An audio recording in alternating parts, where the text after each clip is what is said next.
Hello everybody. So in this video we're going to be taking a look at the workflow for the large rock or boulder project that we are currently working on. Now we're going to be starting this project in Maya rather than starting it in Mudbox. And the reason for this is that this is going to give us more creative artistic control. We won't be limited to using Mudbox's base meshes as a starting point. Creating all of your sculpts from just Mudbox's base meshes is very limiting. Mudbox is a very powerful tool. However, used in conjunction with another 3D modeling software such as Maya extends its power greatly.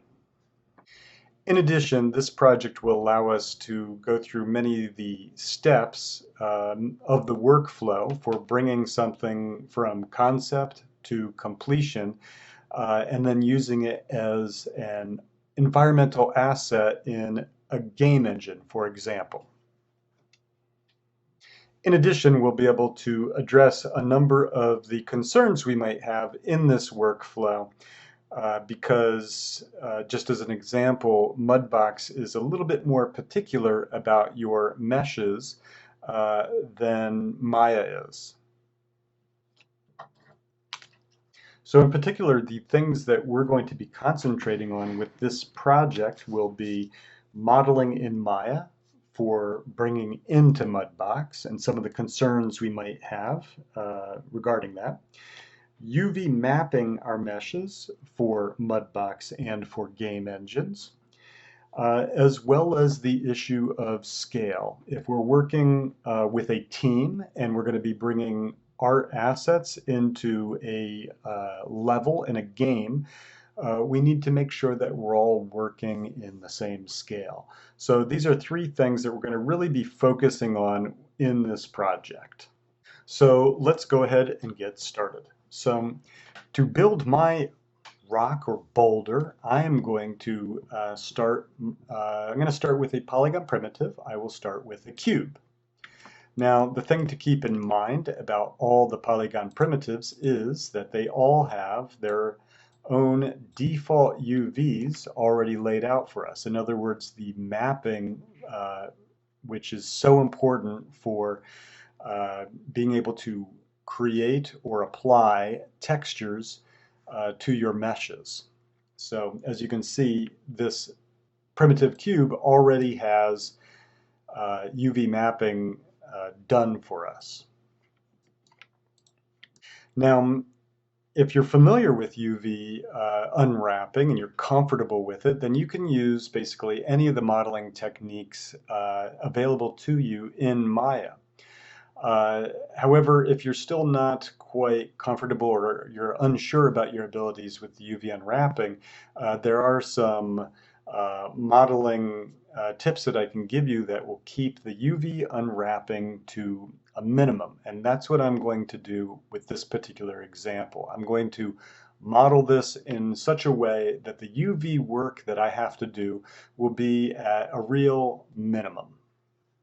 For example, one thing that I can do, if I go to my modeling toolkit and I have my mesh selected, is I could do a mesh smooth. Let me open up that UV editor so that you can see what happens when I do the mesh smooth, what will happen to my UVs here.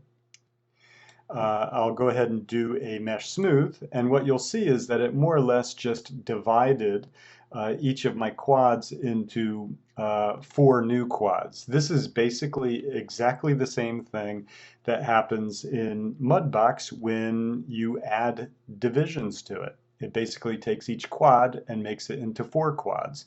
We're still working with just the geometry that already existed on this polygon primitive.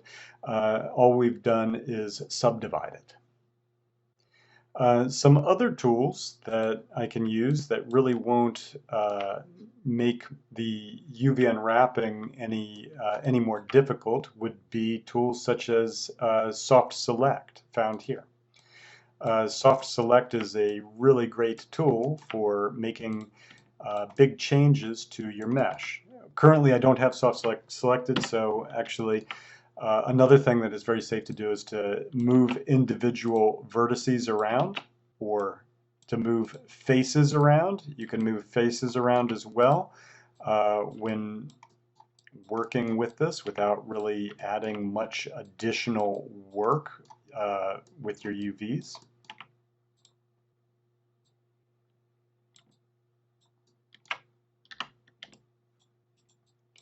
But in addition, we could also use soft select, which will move multiple components along with a fall off here. And that would be another very safe approach to use without adding any more UV work.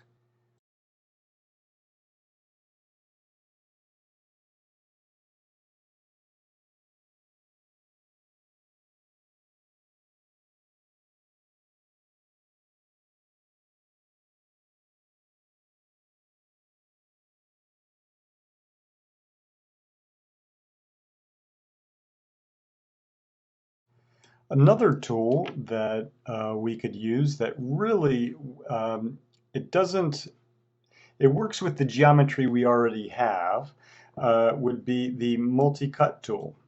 I'll select the multi-cut tool, and let's say I want to add some more divisions here to give myself a little more to work with.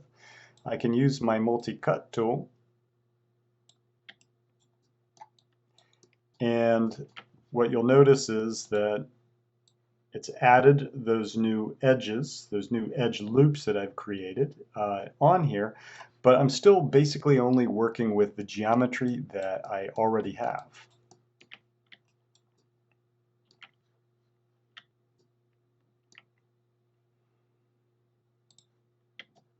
Now, some things that Mudbox might have a little problem with, but will resolve very simply, would be faces such as this one here. It looks like a quad. It has 1, 2, 3, 4. In fact, it's got 5 edges now, and that is because I used my multi-cut tool, and then it created this 5-sided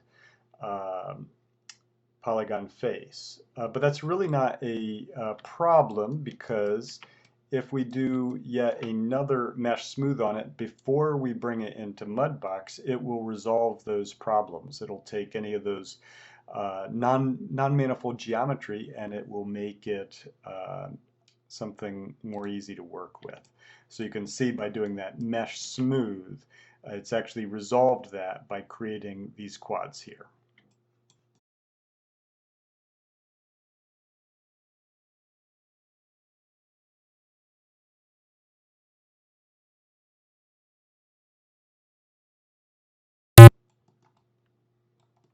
So at this point, I'm just playing around with it and trying to make a boulder that maybe has an interesting form to it.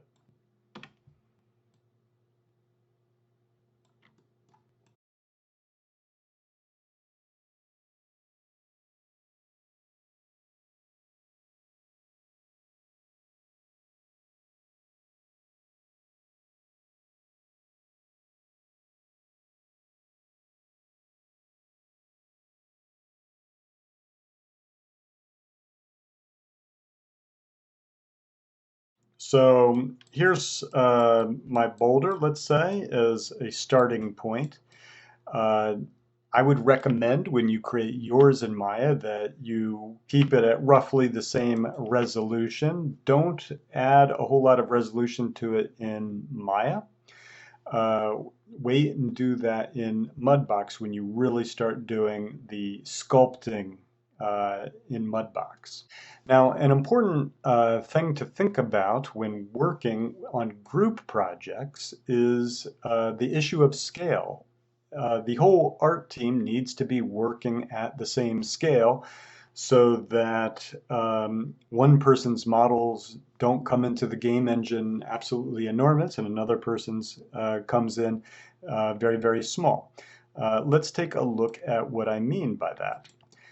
So here I have my boulder, and what I'm going to do, and this is what I recommend you do as well to scale your boulder appropriately, is I'm going to go to Windows, General Editor's Content Browser, and I'm going to simply drag in one of these bipeds. Under Modeling, Bipeds, I'm going to bring in this human character.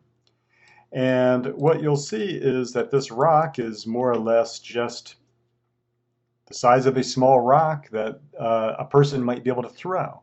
But that's not what we're creating. We're creating a boulder. We're creating a big, big rock, something, an erratic, for instance, something that maybe the glaciers pushed down 15,000 years ago. And then as they receded, they left this big boulder in the environment. That's what we're creating. So with this human character here, who's roughly, I'd say 5'10", 5'11" or so, we can scale our boulder appropriately.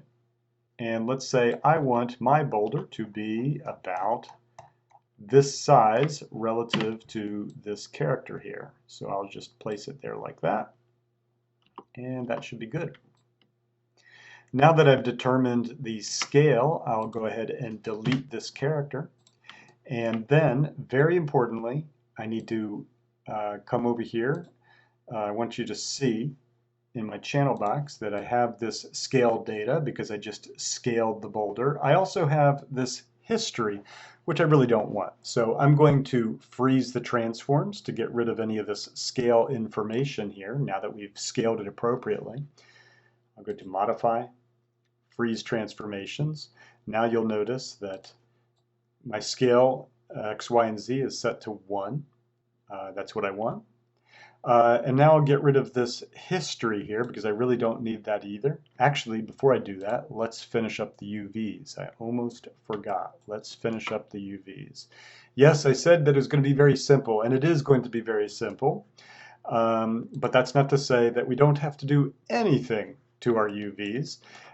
If I open up my UV editor, you'll notice that it more or less has the same UVs that we began with, but because I've pushed and pulled geometry around, these UVs are no longer ideal for what we want to do. So what I'm going to do is select all my UVs in the UV editor, and then I'm simply going to go here to Unfold. And now this is more optimized for the mesh. It's mapped well. It'll work well for us in either a game engine or in Mudbox, with the exception that we need it to fit within this square. And as you see, it's overlapping. Mudbox is not going to like that if you have these UVs overlapping out of this, this square here.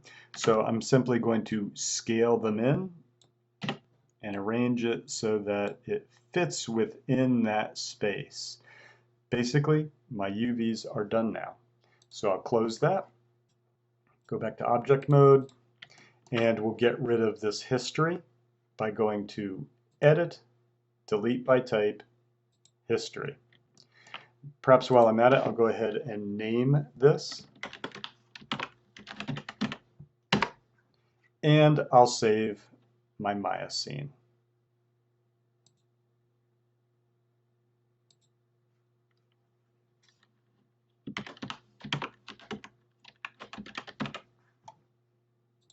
Now that I've saved my Maya scene, what I'm going to do is come over here to File, Send to Mudbox, Send as New Scene.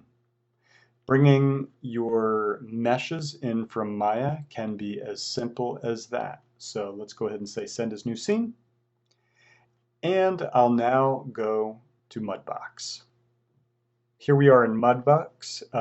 This came in without any problems. In a later video, we'll take a look at some of the potential problems that we might have when bringing in meshes from Maya into Mudbox and how to resolve them. But this came in without any errors, so that's good. Now, if I press W on my keyboard, we'll get a better sense of the resolution of this mesh right now. It's very low resolution, but as a kind of foundation mesh to begin working on, that's preferable. I recommend keeping it simple initially when you bring it in from Maya into Mudbox, because it is in Mudbox where we'll be adding all the detail. So I'm going to go ahead and add more divisions to my rock by holding down Shift and pressing D on my keyboard. We've got level 1 at 608. I'm going to go ahead and go much higher. Perhaps we'll go to level 5 for now at over 150,000 faces. And we'll go ahead and start sculpting. Again, from previous projects, you'll remember that it's really recommended that you work in layers. Don't forget to create a layer before you start sculpting and modeling, because that will give you much more flexibility when working. In fact, what I might do when it comes to working with layers is create 2 layers initially. I'm going to call this one, big details. And I'll create a second layer called small details, or maybe fine details. The reason for doing this is because I think that it's good to have a layer, a big detail layer, for example, where I will come in and do the big changes to this boulder. What I mean by that is that if I were to use my grab tool, for instance, and I want to make big changes to the overall shape of this boulder, this would be a good layer to do that on.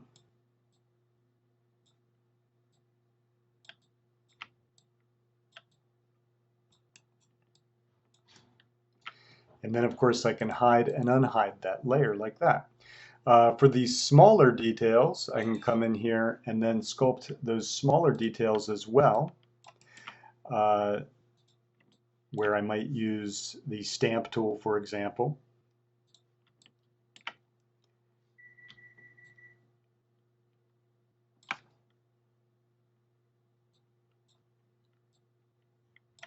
And get some of that finer detail onto my rock.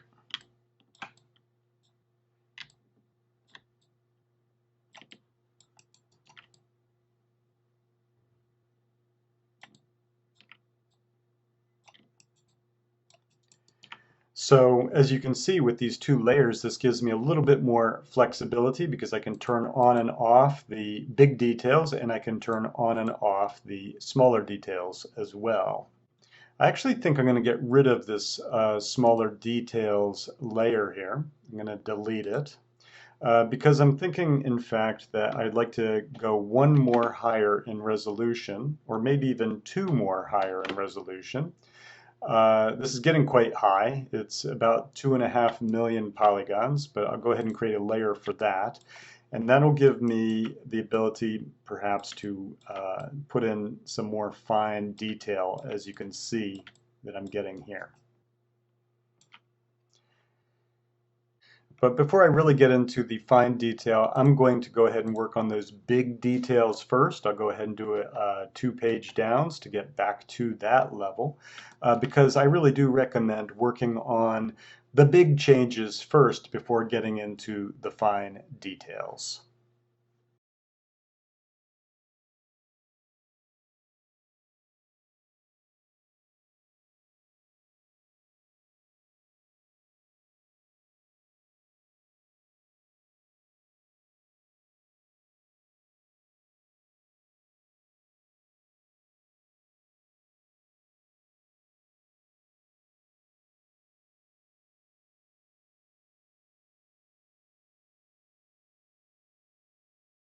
So I've taken a pass on doing some of the big details on my rock here. A couple things I'd like to point out that I think are nice about working with creating rocks for this project. Sometimes I think that the rocks can look very kind of blobby or too spherical. Too smooth. I think sometimes it's nice to have these kind of harder edges on the rock. I think it helps make it look a little more interesting as far as a form. Plus, it catches the light nicely. Something to keep in mind. But in any case, I've done my first pass doing the big details on the rock.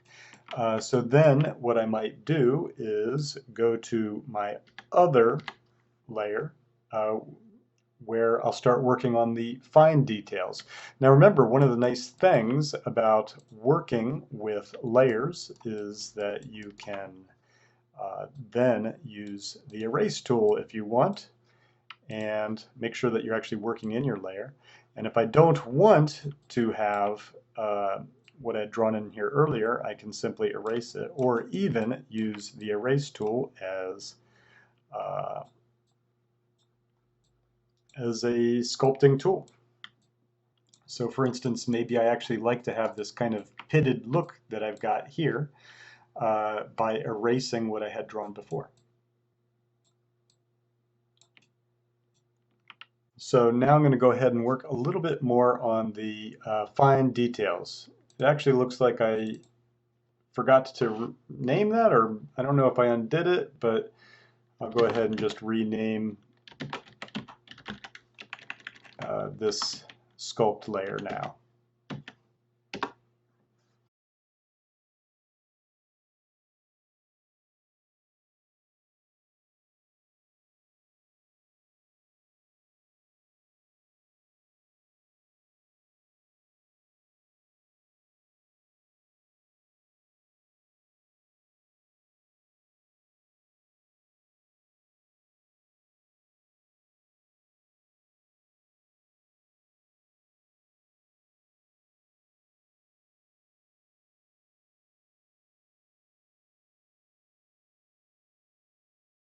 So I've done my pass on the fine details and on the big details here. Uh, Here's what my rock looks like right now. So then the next step is to paint the textures for it. So I'll go ahead and go over to my paint tools and get started on that.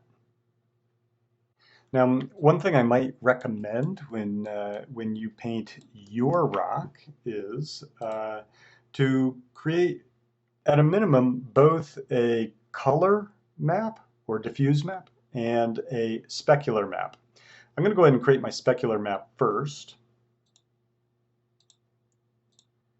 Right now, this has a lot of specularity on it.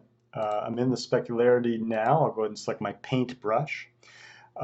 Remember that I'm going to flood this with white right now so we can take a look at it, flood it, and that makes it very specular, that makes it very shiny. If we make it black and flood it, it becomes very matte. You may want to have areas on your rock be more specular than other areas. Uh, I'm going to make mine have some slight specularity to it by making this color a very dark gray and flooding it. And I think for the time being that will give me enough specularity. If I choose to have more specularity, I'll add it later. I think that it's actually a little easier to work on the diffuse channel if you don't have too much specularity on it initially. I think this is a good amount of specularity for this rock. I'll now move on to creating the color channel for it. So I'll go ahead and add another layer in my paint layer. This time it will be a diffuse, and I will say OK, and I'll go ahead and get started painting on it.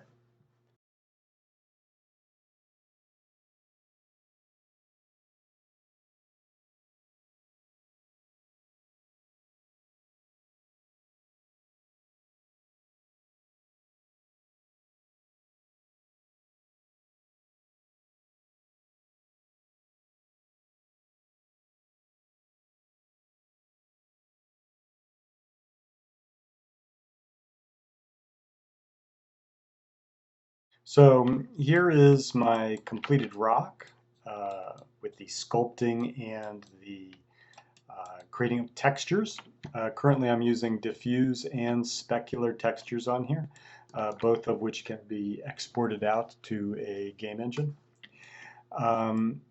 A couple things to take note of before we wrap up this video. If I go to my object list and I expand on the boulder, you'll notice that I have a number of different levels of it, and each level of course has a number of different faces. We've got the very low level. If I go page down, this is my lowest resolution mesh right here, and it is only 152 faces. My highest resolution mesh is almost 2.5 million faces. This would be a very heavy model to be bringing back into Maya or into a game engine. So what we'll be looking at in a future video is how we can take some of these different levels of meshes and use them for collision in our game engine, use them for LODs or level of detail in the game engine, as well as seeing how we can take from this high resolution one, we can create what are called normal maps, and then that'll allow us to get a lot of that finer detail without the cost of the higher polygon count. Anyway, we'll take a look at that in a future video, and I'll see you next time.